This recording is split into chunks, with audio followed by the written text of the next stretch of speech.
Bom dia a todos, estamos aqui mais uma EBD, essa é a nossa 13ª aula que nós estamos fazendo sobre o livro de Neemias. Muita coisa já tem se falado, né? Então eu quero fazer um resuminho para vocês aqui, para que a gente não fique tão distante da nossa aula de hoje, tá bom? Nós estamos hoje no capítulo 11 do livro de Neemias, mas a gente viu aqui bastante coisa já.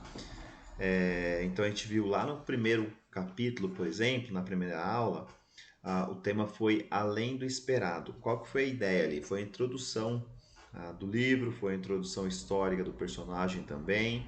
Então a gente aproveitou bastante ali para conhecer esse arcabouço histórico ali do livro de Neemias, né? Tudo que estava acontecendo logo depois do cativeiro, o retorno do povo para Jerusalém, com Zorobabel, depois com Esdras e agora na terceira parte com Neemias, a reconstrução do muro e tudo mais, tá bom?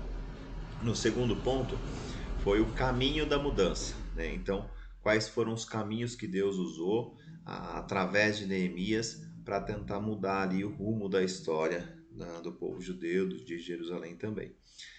No terceiro ponto, na terceira aula, a gente estudou comunicando-se em tempos difíceis, né? Que não foi uma dinâmica de comunicação eficaz diante ali de uma situação difícil, de como que Neemias conseguiu alcançar ali uma comunicação com o povo ali também. Logo depois que ele pediu para o rei, para que o rei liberasse ele e ele retornasse para a reconstrução do muro ali. A pessoa certa na hora certa. Então, como que Deus pode usar nós, né, pessoas comuns, mas para atividades específicas, né? Foi exatamente o que Deus fez ali com Neemias. Usou ele de forma bem eficaz, uma pessoa que tinha um conhecimento ali juntamente com o rei, para que pudesse ir para Jerusalém. E também liberando para ele cartas para que ele tivesse acesso a outros reis, tivesse acesso a materiais, tivesse acesso a uma segurança para que se chegasse lá em Jerusalém com tudo o material pronto já para a reconstrução ali da cidade. Na quinta aula a gente viu o lado a lado, que foi a ideia da cooperação, né, que o povo fez ali entre eles, a realização da obra de Deus, né, pelo povo, mas isso tudo porque Neemias ele era um líder fantástico e ele conseguiu fazer com que o povo se animasse nessa obra, e mesmo depois de com várias oposições, né, que a gente viu na aula 6, como que o povo deveria reagir à oposição externa, como que o povo deveria ali se portar diante das oposições dos inimigos que estavam recaindo sobre a reconstrução do muro. No 7, na aula 7, a gente viu a transformação pelo exemplo, né? Então, como que a gente percebeu na vida de Neemias exemplos práticos para mudar a nossa própria vida através do bom testemunho, né? Então, como nós cristãos podemos ser bons exemplos para a nossa sociedade. Então, a gente viu isso aí através do exemplo de Neemias. Na aula 8, a gente estudou suportando a pressão. Então, nós aprendemos ali como que a gente enfrenta a oposição, tanto dentro ou fora da nossa família, né? Dentro ou fora da nossa igreja, ou trabalho e tudo mais, e qual deve ser a nossa reação, como que deve ser a reação de um cristão mediante as oposições ali que ocorrem. Na aula 9, essa é uma aula que foi uma aula de transição para essa aula de hoje, que é o capítulo 7 de Neemias. Ele tem uma transição depois para o capítulo 11, que é a nossa aula de hoje. Por quê? Porque no 7 ele está falando aqui da necessidade de homens, de pessoas para habitar a cidade de Jerusalém. E depois ele dá um pulo lá para o capítulo 11. E aí aqui ele vai voltar, que é a nossa aula de hoje, a falar um pouco sobre a necessidade de ter esse povo para morar em Jerusalém. Então, nos capítulos do meio, capítulo 8 ao capítulo 10, ele vai falar ali da renovação espiritual, né, de como que o povo não só precisava de uma cidade renovada, mas também de uma renovação espiritual que veio com Esdras. No capítulo 11, a gente viu olhando para o passado, então como que as pessoas deveriam aprender com os próprios erros, né? Olhar para o passado. O estudo da história, ele é de extrema importância para nós. Muitas pessoas não gostam de estudar história, acham que é só decoração de datas e fatos e coisas que já aconteceram. Mas a história ela é muito importante porque a gente aprende os acertos e os erros, o que a gente pode copiar e o que a gente deve mudar, né? Então a gente aprendeu isso também um pouco ali no capítulo, na aula 11, né? Na aula 12 foi afirmando um compromisso com Deus. Neemias, ele convoca as pessoas a firmarem um compromisso, a demonstrar um compromisso pessoal ali com Deus, que as pessoas pudessem realmente se engajar na obra de Deus ali, tá? Então, isso foi uma aula super importante também que a gente aprendeu como que nós devemos assumir esse compromisso pessoal com Deus, tá bom? E chegamos hoje na aula 13, no capítulo 11 de Neemias, então você percebe que tem mais aulas do que capítulos, porque algumas aulas deu mais, estudamos mais de um capítulo por aula. E Neemias aqui no capítulo 13, então na aula 13, ele vai falar de um governo revolucionário. E o que é um governo revolucionário? Qual que é o objetivo da nossa aula hoje? O objetivo é a gente aprender como que Deus ele organizou o governo na época de Neemias, esse governo revolucionário de uma maneira estratégica. Por quê? Porque tinha um problema muito grave que precisava ser resolvido, que era a restauração da cidade de Jerusalém. Porque a cidade havia sido invadida, a cidade havia sido destruída, né, no ano de 586 e o povo tinha sido levado cativo. Então essa cidade ficou muito tempo sem ninguém, ficou muito tempo inabitável. Só ficou morando ali mesmo as pessoas bem pobres ali, porque a cidade foi toda destruída. Com o retorno dos judeus, os judeus temeram em voltar para a capital e eles começaram a morar em vilarejos. E a cidade ficou praticamente sem ninguém, totalmente destruída. E por isso, inclusive, que Neemias volta, porque ele volta para reconstruir a cidade, ele volta para reconstruir os muros, para trazer a segurança. Mas agora no capítulo 11, a cidade já está totalmente morada, já está reconstruída, porém não tem gente, as pessoas não voltaram, tá? Então essa aula de hoje nós vamos falar de um governo revolucionário de Neemias, porque ele reconstrói a cidade e com a reconstrução ele vai agora dar um jeito para que esse povo volte. Nós vamos estudar 3 pontos aqui. Primeiro, a necessidade de uma restauração. Segundo, o repovoamento da cidade de Jerusalém. E o terceiro, o modelo de governo de Neemias, tá bom? Então a gente vai ver esses 3 pontos aqui. Mas a primeira pergunta que eu quero fazer para você, e aí você pode escrever no chat aí, eu não quero abrir um debate de discussão, mas sim um debate de conhecimento, tá? Um debate para a gente mover aqui a nossa aula, tá bom?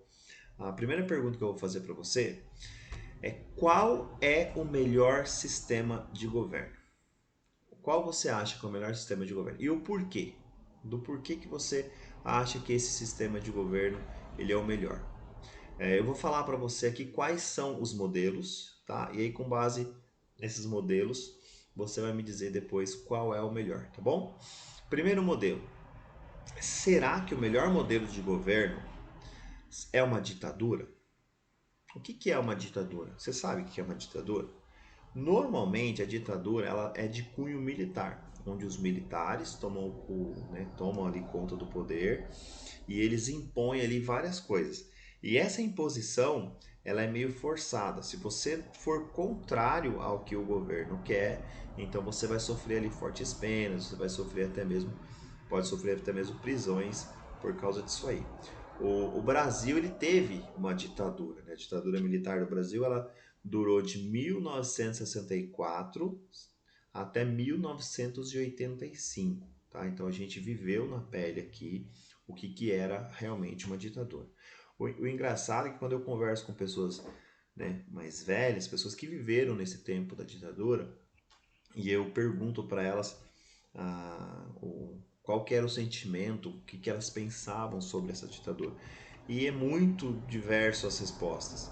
Tem pessoas que dizem, não, a ditadura era muito boa, a gente tinha muita segurança, né? Então existiam coisas boas dentro da ditadura. Mas existem pessoas que falam que não, pelo contrário, a ditadura era terrível. Na ditadura você não tinha liberdade nenhuma, você não podia fazer nada, você tinha que seguir exatamente o que o governo queria que fizesse, sob pena de ser preso, sob pena de ser reconhecido ali como um revolucionário. Então há divergências, né? Pessoas que gostam da ditadura e pessoas que não gostam da ditadura. Nós vimos também o Chile viveu uma ditadura, né, de 1961 até, de 1973 até 1990, com o Pinochet. A gente viu também Cuba, e Cuba vive praticamente uma ditadura até hoje. Ela começou ali de 1961 com Fidel Castro e depois com o irmão e vem até hoje ali uma sucessão de ditadores dentro de Cuba. Então a gente consegue observar ao nosso redor, observar até mesmo a nossa história do Brasil aqui, o que era uma ditadura, o que foi a ditadura, e a gente pode pensar se realmente é bom ou não é bom essa ditadura, tá bom? Eu não vou defender partido político aqui de forma nenhuma, mas é só para a gente pensar, será que realmente a ditadura era boa, não era boa? Será que vale a pena, será que não vale a pena? Como que será que Neemias vai trabalhar aqui? Será que Neemias vai virar um ditador? Vamos pensar nisso aí, tá bom? É a resposta que a gente vai dar aqui no final do nosso estudo. O segundo aqui, segundo modelo, né, segundo modelo de governo aqui, o sistema de governo, é a monarquia, mas é a monarquia absolutista. O que é uma monarquia absolutista? Monarquia absolutista é onde o rei tem todo o poder, ele que comanda tudo, ele é o chefe de governo, ele é o chefe de estado e ele que manda em tudo, tá? A monarquia absolutista, após a Revolução Francesa, o povo tomou um pouco mais de espírito democrático, de espírito revolucionário, e ela caiu um pouco em desuso. Mas era, por exemplo, o modelo de governo que imperava no mundo, né? O Brasil, inclusive, viveu aqui uma monarquia absolutista, com Dom Pedro, de 1822 até 1889.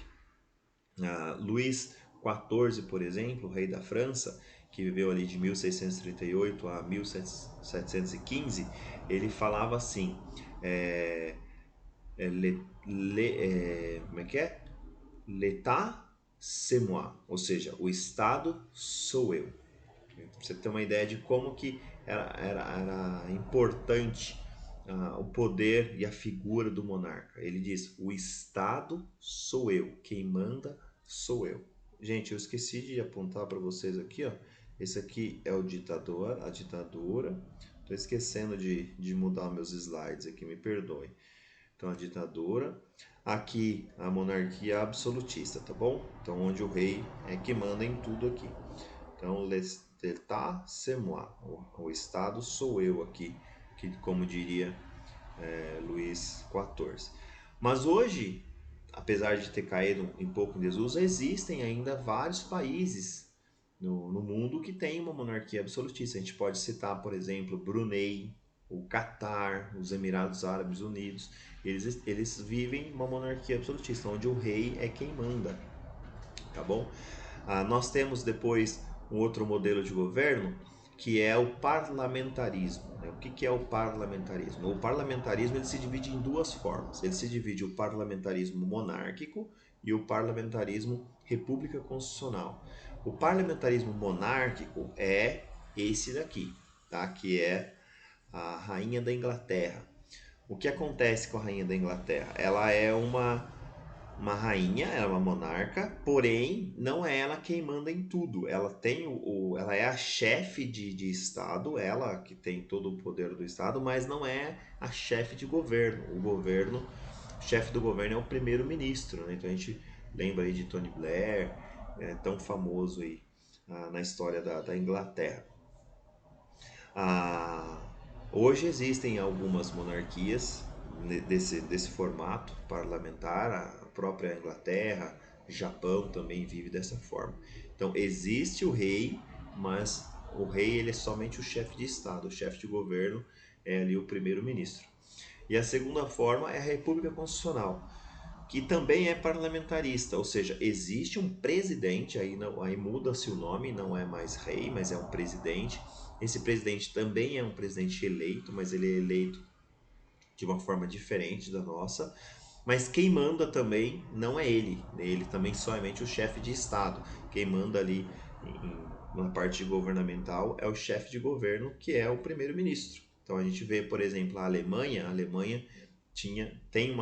ela é parlamentarista com essa República Constitucional e tão conhecida aí primeira-ministra, a Angela Merkel. A Angela Merkel, ela é a primeira-ministra da Alemanha e ela que era chefe de governo, tá bom? E também tem a Itália. A Itália é um outro exemplo aí de república parlamentarista, tá bom? E o quarto ponto aqui é o presidencialismo. O presidencialismo, Brasil e Estados Unidos são bons exemplos. O que é o presidencialismo? Né? Que é o nosso sistema atual. O chefe, né? Ele, o presidente, ele é o chefe de Estado e o chefe de governo. Ele faz os dois papéis. E o parlamento, né, como a gente conhece, como senadores, deputados, eles são simplesmente um papel fiscalizador. Eles que fiscalizam a ação do presidente, mas o presidente ele é a figura principal, tá bom? Então, só para você conhecer aí algumas formas de governo, ditadura, monarquia absolutista, o parlamentarismo entre monarquia e presidencialismo, né, que é a República Constitucional, e o presidencialismo. Qual seria então o melhor tipo de governo? Você agora conhecendo esses tipos de governo, qual é o melhor tipo de governo? A ideia aqui não é fazer um debate, tá? Mas a ideia é levar você a saber e entender o porquê que o governo de Neemias foi revolucionário, né? O porquê que o governo de Neemias foi diferente, tá bom? Primeira coisa que a gente precisa entender aqui é a necessidade de uma organização. Desde criança, desde muito pequenininhos, todos temos necessidades de organização, tá bom? Tudo tem que ter regras. Vocês concordam? Imagina que você vai fazer uma brincadeira. Né? Você vai criar uma brincadeira ali. Você vai fazer um pega-pega, um esconde-esconde. Qual que é a regra do esconde-esconde? Tem que ter uma organização, porque senão não dá nem tempo de você se esconder. Se a pessoa não contar até pelo menos 10, né? Eu brinco muito aqui em casa com o Kalel, ele tem que contar, mas ele tem que dar tempo de eu esconder, porque senão não dá. Então tem que ter uma regra. A regra é contar até 10. O futebol, né, tem um juiz ali onde põe regras, a falta, a fora, o escanteio, o goleiro, por exemplo, é o único que pode pegar a bola com a mão. Então existem regras, tá? Tudo tem que ter regras por bom funcionamento. A gente, por exemplo, precisa de um código, né, de um estatuto. A igreja, por exemplo, nossa tem um estatuto que diz o que pode, o que não pode. O Brasil tem uma constituição, né, o que é certo, o que é errado. Então tudo tem que ser balizado por algum meio. Tudo tem que ter um líder, uma organização, alguém que dita as regras, tá bom? Essa organização é fundamental para o bom funcionamento de tudo. Nós vivemos em sociedade e como nós vivemos em sociedade, precisamos uns dos outros, mas esse convívio ele tem que ser de forma coerente, de forma correta, de forma coesa, tá? E como diria Jean-Jacques Rousseau, Jean-Jacques Rousseau aqui no Contrato Social, né, ele dizia que ninguém vive sozinho, ninguém é uma ilha, né? Então todo mundo precisa uns dos outros. Olha esse slide que eu coloquei aqui. Alguém sabe de onde é? Isso é um trânsito, né? Mais do que caótico. É o trânsito de Mumbai, na Índia. Olha só, né? A gente reclama aqui dos nossos faróis, das nossas rotatórias, mas isso são feitos para ter uma organização do trânsito. Certamente que a Atibaia não é o melhor modelo, né? Muito é criticado aqui o modelo de trânsito de Atibaia, inclusive tendo farol em rotatória e algumas coisas peculiares, mas tudo é para um bom funcionamento e nada se compara a isso. Olha aqui, né? Então você tem pessoas andando no meio da rua, carro, moto, e salve-se quem puder. Semana passada encontrei com um pastor e ele era pastor em Manila, né, nas Filipinas. E ele dizia que o percurso da casa dele ao trabalho dava 5 quilômetros e ele demorava 3 horas de carro. Imagina, andar 5 quilômetros, 3 horas. A pé você faz em muito menos tempo que isso. Mas por causa do trânsito caótico, moto, carro, não tem farol, ninguém respeita ninguém. Então por isso que é necessário uma organização, tá bom? E por que isso é importante? Para que a gente não viva em uma anarquia. O que é uma anarquia? Anarquia é quem defende a inexistência de um governo, a inexistência de um líder, a inexistência de uma organização. Então, por isso que é chamado de anarquia. Tem um livro que eu li quando eu fiz um curso de teologia na minha antiga igreja, e é um livro muito legal chamado A Revolução dos Bichos, de George Owen. A ideia aqui desse livro foi que os bichos de uma fazenda, os animais daquela fazenda, eles se revoltaram contra o dono. Então eles tomaram o poder, né? Eles se revoltaram e tomaram o poder. Prenderam o dono na casa e aí vão viver agora do jeito que a gente quer. Só que eles perceberam que eles não conseguiam, que eles precisavam também de uma organização, né? Que o dono deles dava essa organização para eles, né? Então o porco ficava no chiqueiro, a galinha ficava no galinheiro, as vacas ficavam no estábulo, cada animal tinha o seu lugar.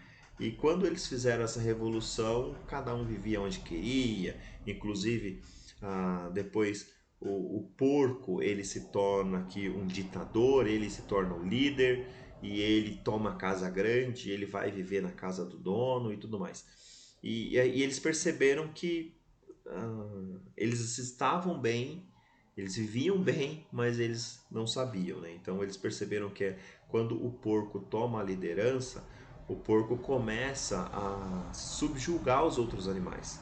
Então eles perceberam que eles viviam da mesma forma que eles viviam antes, ou até pior, né? Porque agora quem mandava neles não era um humano, mas sim um outro animal. Então essa revolução dos bichos aqui, como diria minha mãe, saiu pela culatra, né? Porque eles queriam ser revoltosos ali e acabaram sendo dominados por um porco, né? Então a ideia do que por que a gente precisa de uma organização, de uma liderança, precisamos pensar aqui do porquê dessa liderança. E isso é importante para a gente, irmãos, principalmente nesse ano, né, que a gente tem aqui a eleição. Nós, como cristãos, temos responsabilidade de escolher um bom líder, um líder correto, um líder coerente, para que nos lidere, tá bom? Então, você aí, no dia 15 de novembro, na sua eleição, pense sobre isso, pense aí na aula 13 de Neemias, da importância de uma organização, da importância de um bom líder quando você for votar, tá? Escolha aí o seu melhor líder, tá bom? Mas voltando agora para o nosso texto aqui, vamos pensar um pouco. Quando lá atrás, lá em 1 Samuel, o povo judeu começa a clamar por um rei, eles começam ali a discutir, falar para Samuel que eles queriam um rei. Eles então estão dizendo assim: olha, do jeito que a gente está vivendo, não é bom. A gente quer um rei porque os outros povos têm rei, a gente também quer um rei. E Samuel vem, ali em 1 Samuel capítulo 8, versículo 10, se você puder, abre lá para a gente ler junto. Samuel vem aqui trazer as palavras de Deus para eles, né? Olha o que as palavras de Deus para o povo. Samuel, 1 Samuel capítulo 8, do 10 ao 11, diz assim, ó.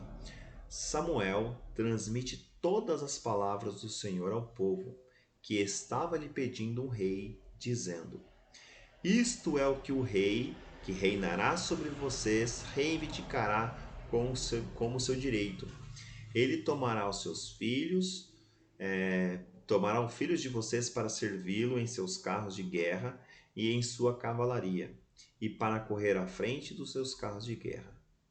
Ou seja, Samuel está dizendo para eles: vocês querem um rei, mas olha o que o rei vai fazer com vocês. Olha o que o rei vai fazer. Vocês querem um rei mesmo assim? Interessante aqui que a monarquia, ela foi a solução para Israel? Será que então a melhor forma de governo para Israel à época era a monarquia? Como que o povo vivia antes da monarquia? A gente vê ali no período dos juízes, por exemplo, que existia, né, o juiz, que era um líder, porém quem era o rei de Israel? Quem era o governante de Israel? Deus. Então Israel vivia uma teocracia. Só que o povo diz: olha, eu não quero uma teocracia, eu quero uma monarquia. Todo mundo tem monarquia, eu também quero monarquia. E olha o que Deus, aqui no 1 Samuel ainda, no capítulo 8, versículo 7, diz assim, ó: O Senhor lhe respondeu: atenda assim o que o povo quer, tá? Atenda a tudo o que o povo está pedindo. Não foi a você, Samuel, que eles estão rejeitando. Foi a mim que eles rejeitaram. Por quê? Porque eu sou Deus. Eu sou o teocrata. Eu que mando aqui. Eles devem servir a mim. Só que eles não estão querendo a minha teocracia. Eles querem uma monarquia. Então dê a eles o rei. Pode dar o rei para eles. Eu vou dar o rei para eles. E qual foi o primeiro rei que Deus já deu para eles? Saul. Saul foi um bom rei ou foi um mau rei? A gente viu lá na nossa primeira aula, eu fiz um resumo para vocês, lembram? De todos os reis de Israel. Saul foi um bom rei ou foi um mau rei? Obviamente que Saul foi um mau rei, foi um rei rejeitado ali por Deus. E pior do que isso, porque a gente teve depois Davi, Salomão, e após Salomão, então, que o negócio degringolou, porque o reino foi dividido através do pecado de Salomão, e o reino do norte, reino do sul, e nós vemos, por exemplo, que o reino do norte sempre teve reis maus. O reino do norte foi totalmente mal o tempo todo. Tiveram, se eu não me engano, agora 18 reis, todos reis maus. Tanto é que foi o reino a ser destruído, né? Em 722 Samaria foi tomada. E o reino do sul teve alguns reis bons, mas também teve vários reis maus. E aí foi destruída em 586. O porquê que isso é importante para a gente? Porque a gente vê agora que a escolha do líder, ela é de suma importância para a gente. A escolha de quem vai nos liderar, a escolha do nosso chefe. E Israel tinha como chefe desde Abraão, né? Depois, quando toda a família de Abraão ali, aí Abraão, Isaac, Jacó, e depois a gente vê José no Egito. Depois, quando sai do Egito, Deus se estabelece ali como o rei de Israel, né? Que aí se torna o Estado de Israel, tomando ali a Canaã. E Deus era o teocrata, Deus era o líder. Mas o povo não quis Deus como líder, o povo quis uma monarquia. Então Deus deu a eles a monarquia, e essa monarquia agora não resolveu o problema deles, tá bom? Mas agora a gente tem um novo líder em Israel. Esse líder não está consumado ainda como realmente um líder, que é Neemias. E Neemias tem um problema a ser resolvido aqui. Qual que é o problema que Neemias tinha que resolver? Porque assim, só para vocês se recordarem, Jerusalém foi totalmente destruída com cativeiro babilônico, né? Quando a Babilônia veio, tomou o povo, né, os principais ali, levou para a Babilônia e deixou somente os mais pobres, destruiu o muro, destruiu o templo, botou fogo em tudo. Então, Jerusalém ficou destruída. Neemias veio, Neemias reconstruiu tudo, mas agora não tinha gente para morar. O problema aqui era a falta de gente, falta de pessoas para morar em Jerusalém. Olha o versículo 4 do capítulo 7, né? Como eu disse antes, 7 ele é interligado ao 11, então há uma conexão aqui. Abram lá o capítulo 7 de Neemias, versículo 4. Vamos ler lá. Olha o que diz. Ora, a cidade era grande e espaçosa. Haviam poucos moradores e as casas ainda não tinham sido reconstruídas. Então, agora no capítulo 11, a gente vai ver que começa uma nova forma de governo, né? Os líderes moravam ali na capital, os líderes de Jerusalém moravam na capital, porém o povo não morava, o povo morava nos vilarejos, o povo tinha medo de morar na cidade, na cidade santa, né? Que é a capital. O povo tinha medo de uma nova invasão e obviamente que se fosse invadido, o que ia acontecer? Certo? Ó, Jerusalém, então Jerusalém foi reconstruída, porém os povos não queriam morar aqui. Por que o povo não queria morar na capital?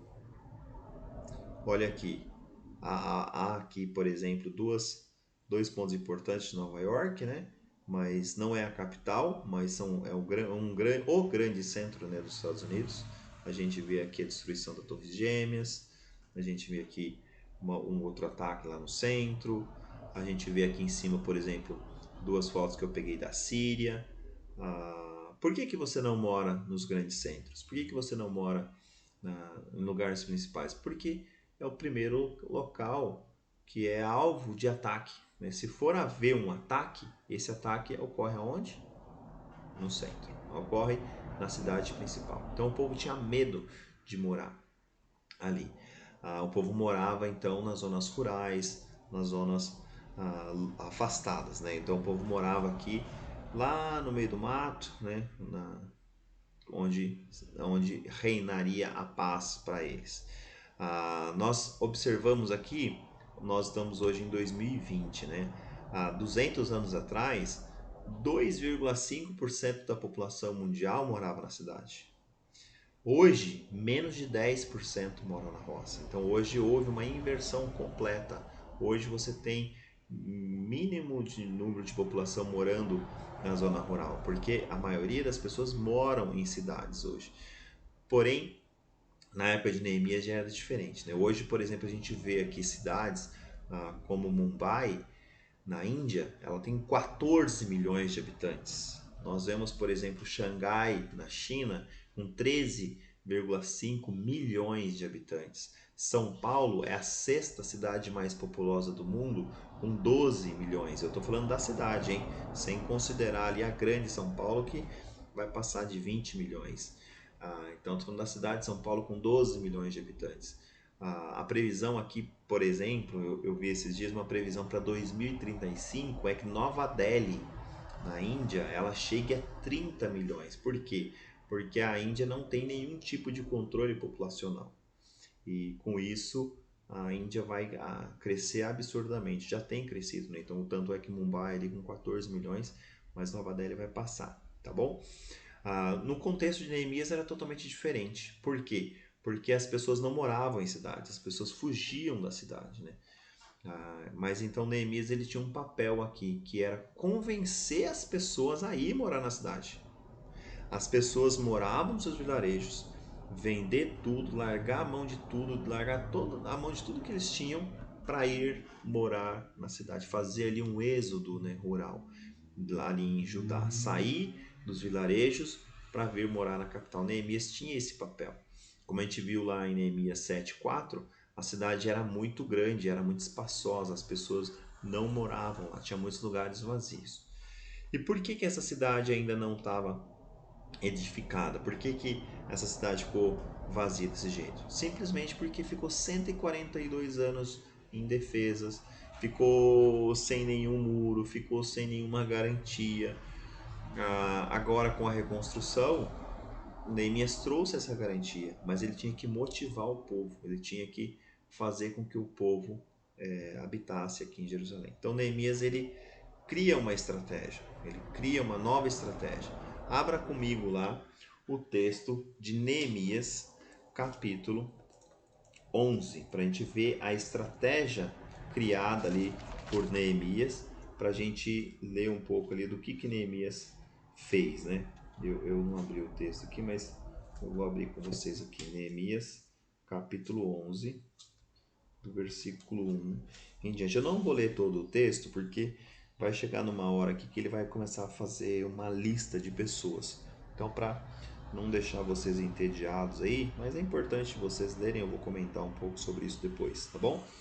Mas olha aqui o capítulo 11, versículo 1. Os líderes do povo passaram a morar em Jerusalém. Então, como eu disse antes os líderes moravam em Jerusalém. Então, aqui já foi uma estratégia de Neemias. Colocam lá os líderes. Por quê? O bom líder é aquele que vai à frente, não é aquele que manda. Então, como que eu vou motivar o povo a morar na capital se o líder não mora? Então, primeiro, Neemias ele vai, pega os líderes, traz os líderes para a capital, para que, morando na capital os líderes, Neemias incentive os outros a irem também, tá bom? E o restante do povo fez um sorteio para que de cada 10 pessoas, uma viesse morar em Jerusalém, a santa cidade. As outras 9 deveriam ficar em suas próprias cidades. O povo abençoou todos os homens que se apresentaram voluntariamente para morar em Jerusalém. Alguns israelitas, sacerdotes, levitas, servos do templo e descendentes dos servos de Salomão viviam nas cidades de Judá, cada um em sua propriedade. Estes são os líderes da província que passaram a morar em Jerusalém. Além deles veio gente tanto de Judá quanto de Benjamim viver em Jerusalém. Tá? Eu vou ler até aqui só, porque depois começa essa lista que eu comentei com vocês. Tá bom? Primeira coisa importante que a gente tem aqui. A estratégia criada por Neemias, ela foi uma estratégia de um bom líder, tá? Que foi, eu vou dar opção, você vai escolher, tá? Eu não vou mandar, eu não sou um ditador, você não vai porque eu tô mandando, você vai porque você quer, tá bom? Isso é um ponto importante. A segunda forma é, quem vai? Vou fazer um sorteio, tá? Então, entre 10 pessoas, uma vai. Ah, mas então aqui é um sorteio ruim, porque se cair em você, você vai ter que ir, azar é seu e pronto, acabou. Não, a ideia não é essa. Esse sorteio ele era dirigido por Deus. A gente percebe na Bíblia que Deus sempre usa formas de cumprir a sua vontade. E o sorteio é uma delas. A gente vê, por exemplo, o Urim e o Tumim. O que era o Urim e o Tumim? O Urim e o Tumim eram duas pedras. E essas pedras eram feitos sorteio, tipo dado, né? Mas aqui, por exemplo, a gente vê lá em Atos a escolha de Matias para ser o novo apóstolo, né? No lugar de Judas. E a sorte cai sobre Matias. E como que a sorte cai? Através do Urim e Tumim. Você jogava essas pedras e essas pedras demonstravam o que ia acontecer. E entendia-se que essa escolha estava sendo direcionada por Deus, porque Deus pode todas as coisas, quanto mais demonstrar através ali de um sorteio quem que ele quer que seja escolhido. Essa foi a forma de escolha ali usada por Neemias. Então, a cada 10 pessoas, 10 judeus, um desses judeus era escolhido para morar lá em Jerusalém. Aí ele ia com a família, ele não ia sozinho, né? Ele não ia abandonar a família dele, ele ia com a família, tá bom? Então vemos aqui que essa forma de escolha ela foi liderada, né? Ela foi liderada por Deus, tá bom? O número de pessoas então que chegaram a morar em Jerusalém nessa época, só de escolhas, só de homens, chegou a aproximadamente 3.000 homens. tá? Entre crianças e mulheres e os homens, dá aproximadamente 10 mil pessoas. Uma vez que então era 1/10, né, de todo o povo que morava em Judá, então a gente pode observar que existiam ali em Judá cerca de 100 mil pessoas, 10 mil pessoas vindo a morar em Jerusalém, a capital, tá bom? Outro ponto importante que a gente tem que trabalhar aqui, nesses textos que eu li para vocês, de Neemias, capítulo 11, é que o povoamento ele foi feito de uma forma organizada. Neemias ele não queria encher Jerusalém só por encher. Neemias poderia pensar assim, eu quero que Jerusalém fique cheio de gente. Então eu pego povos de outros lugares, pego refugiados, povos que, né, estão sofrendo aí com o rei Artaxerxes, pego todo mundo lá, trago aqui em Jerusalém e pronto, acabou, eu enchi a cidade. A ideia de Neemias não era simplesmente encher a cidade, mas ele queria um crescimento organizado. Ele queria que Jerusalém fosse habitada pelos judeus, tá bom? Então ele queria que a cultura do povo judeu fosse preservada, ele queria que as pessoas que morassem em Jerusalém fossem pessoas que conhecessem os seus ancestrais. O judeu ele tem essa coisa muito da tradição oral, então eles conhecem muito as histórias do passado. Então a gente pode observar na própria Bíblia, né, no Antigo Testamento, como que a Bíblia foi escrita por tradição oral, né? Então, por exemplo, a gente não vê Moisés participando do Gênesis, mas por que ele faz um relato tão perfeito de Gênesis? Tradição oral, tá bom? Então a gente observa que a tradição oral ali era importante, e os judeus eles conheciam os seus ancestrais, eles conheciam a história de Israel saindo do Egito, de Deus preservando eles no deserto. Eles conheciam a conquista da Terra Santa, onde eles estavam. Eles conheciam o cativeiro babilônico. Eles conheciam tudo, tá? Então, Neemias preservou que os judeus mesmo morassem em Jerusalém. Ele não queria que Jerusalém fosse ocupada simplesmente por povos refugiados que não conheciam, que não sabiam quem é quem.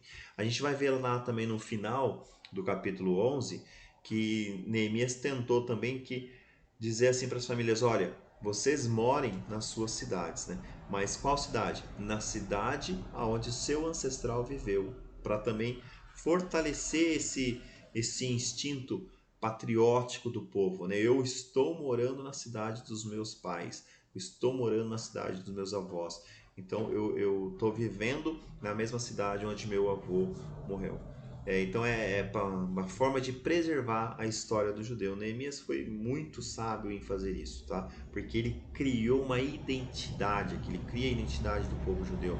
Então ele faz com que o povo retorne às suas cidades, ele pega pessoas específicas e traz para morar na capital, fortalece a capital. Então Deus capacitou Neemias de sobremaneira ali para que ele tivesse essa visão aí da reestruturação não só de Jerusalém, mas também de Judá, né, do país inteiro ali, porque cada um foi morar onde o seu ancestral morava e aí criava um instinto ali patriótico do povo, tá bom?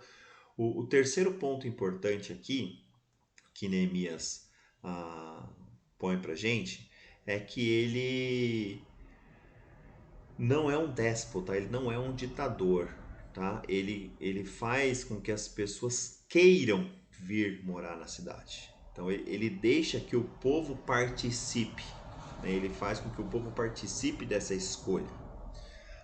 Então Neemias ele põe líderes específicos, cada local tem o seu líder, e esse líder juntamente com o povo que faz essa escolha, né, do 1 para 10, não foi uma escolha de Neemias, foi o próprio povo que fez essa escolha. A gente vê lá, por exemplo, no versículo 2, que houve uma participação e que as pessoas se ofereceram, né? Então a gente vê aqui, por exemplo, no versículo 2, o povo abençoou a todos os homens que se apresentaram voluntariamente. Olha que palavra importante, voluntariamente. Por que isso é importante? Porque se Neemias fosse lá e obrigasse a pessoa a morar na capital, essa pessoa ela ia vir sem vontade, ela ia vir sem nenhum desejo de participar, ela não ia trazer nenhuma segurança para a cidade, ela ia ficar resmungando, ela não ia viver bem. Por quê? Porque ela estava sendo forçada a fazer algo que ela não queria fazer. Mas quando a pessoa veio de forma voluntária, então ela passa a participar da cidade, ela passa a comprar, a trabalhar, a viver bem ali na cidade. Foi uma forma inteligente que Neemias fez. E então foi uma revolução para a época. Por que foi uma revolução? Porque todos os países ali viviam de forma monárquica absoluta, ou seja, um monarca que manda. A gente vê, por exemplo, na própria Pérsia, né, onde tem Artaxerxes, que ele era um monarca absoluto. Ele que mandava em tudo, mandava e desmandava.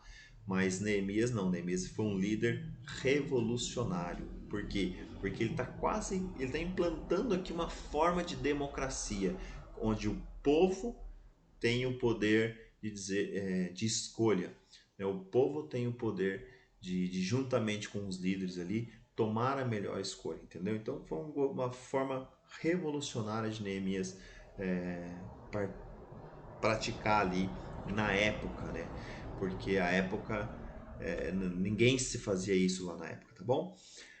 O quarto ponto muito importante para a gente aqui, quando a gente vai ler essa lista, né? Eu disse para vocês que eu não ia ler para não deixar vocês aí entediados, porque já fazer culto online já é difícil e ficar lendo lista de pessoas, então, pelo amor, né? Ninguém merece. Mas a ideia aqui do quarto ponto, que é muito importante para a gente, é que Neemias ele trouxe bases religiosas muito fortes.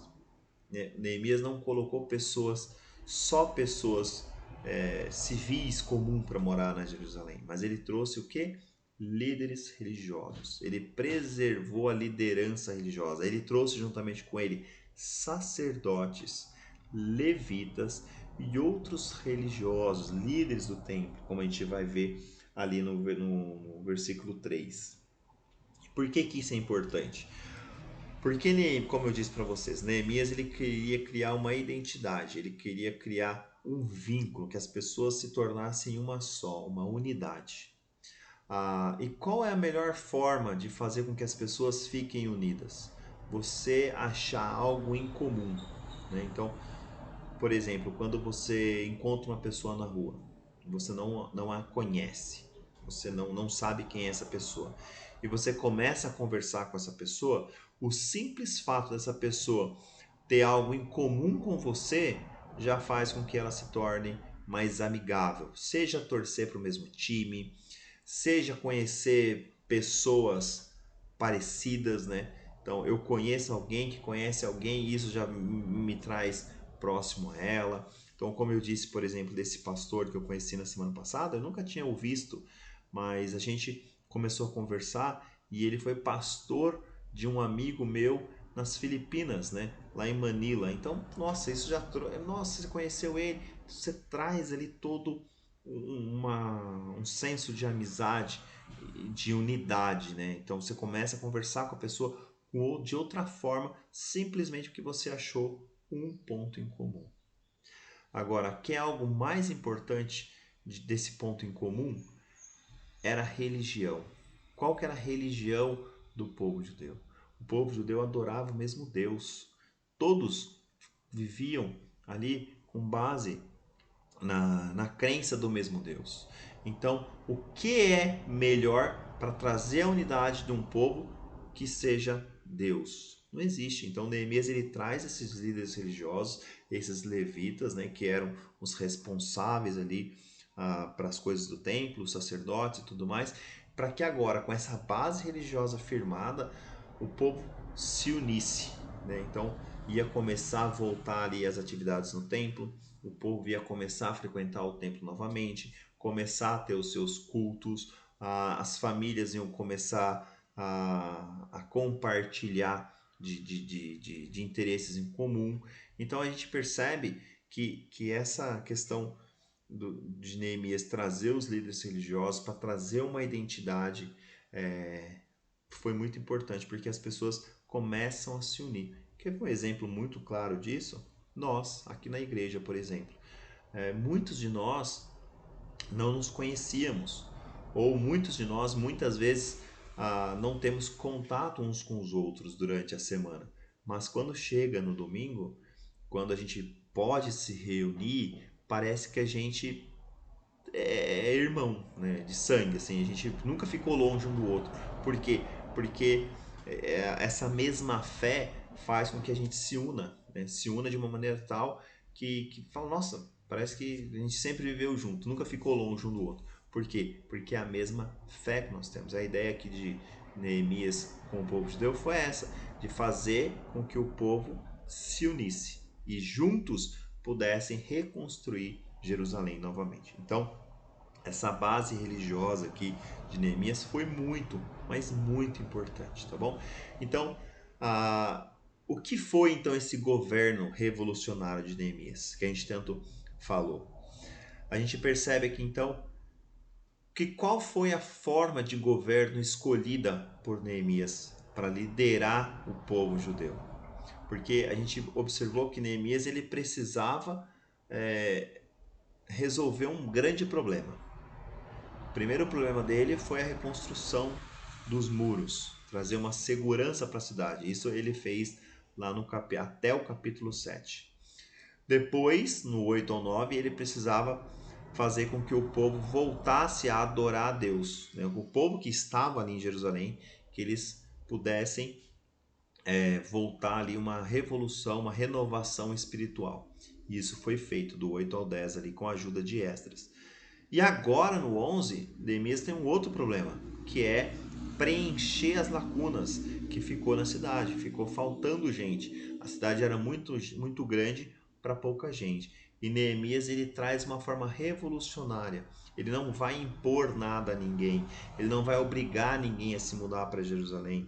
Ele vai então usar ali da sabedoria que Deus deu a ele, que foi uma forma de escolha através ali de 1 a cada 10 na família.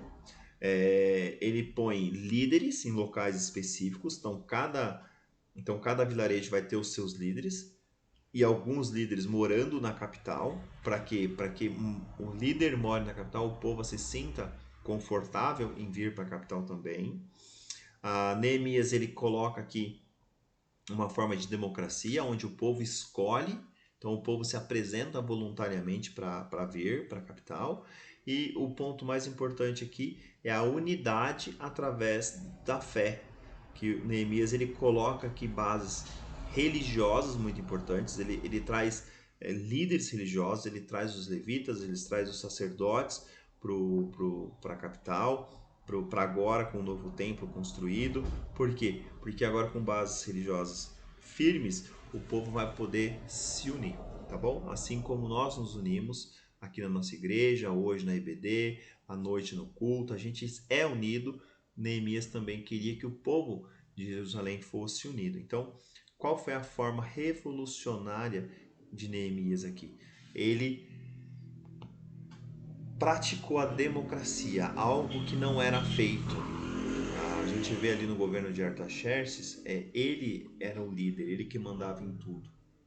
Mas agora aqui com a democracia, Neemias ele dá poder a outros líderes e dá poder ao povo. O povo tem essa escolha, né? Então, um poder descentralizado, o poder não está somente nas mãos do próprio Neemias. Então a gente vai ler também ali que Neemias ele vai nomear, ali no capítulo 10, ele nomeia algumas pessoas para alguns cargos específicos. Isso é muito importante, porque ele descentraliza o poder da mão dele, né? E passa a dividir esse poder com outras pessoas e também com o próprio povo.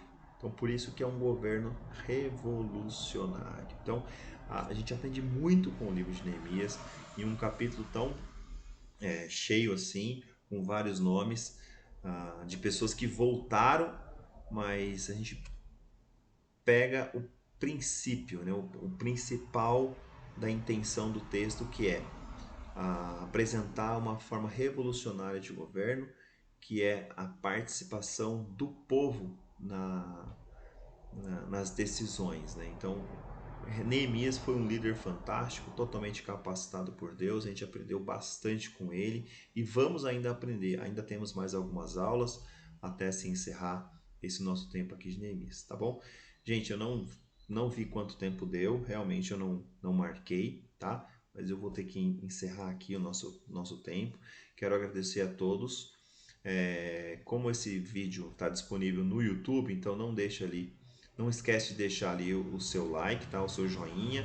Por que isso é importante? Porque a ideia é que a gente transmita essas aulas para mais pessoas, né? Não só os nossos irmãos da igreja, mas pessoas de outros lugares também possam ver essas aulas. Assim como essas aulas têm abençoado você, ela também pode abençoar outras pessoas, tá? Então faça isso, compartilhe isso aqui nas suas redes sociais, demonstre essas aulas para outras pessoas, porque o estudo da Bíblia ele é muito importante e ele tem que ser divulgado. Às vezes a gente divulga vídeos, coisas que não tem nada a ver com Deus. E às vezes coisas importantes como o estudo da Bíblia a gente não tem o mesmo interesse em compartilhar e divulgar. Então vamos fazer isso, vamos ajudar que esses vídeos se proliferem aí, porque quanto mais pessoas ouvindo a palavra de Deus, melhor, tá bom? Então não se esqueça de dar o seu joinha ali e principalmente compartilhar isso aqui com seus conhecidos. Vamos fazer com que o máximo de pessoas possam visualizar essas aulas, tá bom? Então que Deus abençoe vocês. Eu vou fazer uma oração aqui para a gente encerrar o nosso tempo, tá bom? E que a gente possa estar aqui juntos novamente no culto à noite. Senhor Deus, quero agradecer a Ti pela vida de Neemias. Neemias, uma pessoa tão capacitada por Ti, um líder tão capacitado por Ti, que implantou um governo revolucionário ali em Jerusalém. O Senhor deu sabedoria a ele, para que ele pudesse escolher pessoas de formas tão exatas para poder trazer para Jerusalém uma nova identidade. E essa identidade foram com bases teológicas, com base em Ti, com pessoas que amavam a Ti, que conheciam ali os seus ancestrais. E isso foi de extrema importância para a renovação de Jerusalém. Deus, que o Senhor também nos dê a mesma intenção, a mesma sabedoria, que a gente possa, assim como Neemias, fazer com que mais pessoas conheçam o Teu nome, que a gente também possa ter bases teológicas firmes, para que a gente também possa fazer com que o mundo seja revolucionado através da Tua palavra, através do Seu nome, tá bom? Que o Senhor nos ajude, nos dê sabedoria. Muito obrigado por essas aulas no livro de Neemias, temos aprendido muito e que a gente continue até as próximas aulas. É o que nós te pedimos, em nome de Jesus. Amém. Gente, Deus abençoe vocês. Fiquem com Deus. Até a próxima. Tchau, tchau.